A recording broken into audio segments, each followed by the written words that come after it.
Hello everyone, welcome back, and you are watching Technical World. Did you know how to create custom vibration on your iPhone and iPad for individual contact? Today in this video, I'm going to show you how to create. So without wasting any time, let's dive into the video. First of all, launch phone app and search for the contact that you want to create a custom vibration. Then tap edit in top right corner. For the ringtone, we have to select ringtone. For the text messages, we have to select text tone and tap vibration. Now we have to choose vibration style from the list. If you want to create your own one, then we have to tap create new vibration. Here tap to create a vibration pattern.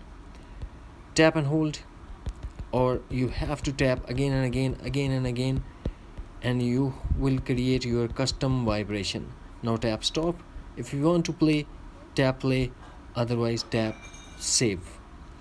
Now create a new vibration name and tap save again. Now you have a custom vibration for text tone for individual contact. That's it. Hopefully friends, you found this video helpful, so please don't forget to subscribe, like and share with your friends and family. Thanks for watching. Take care. Bye bye.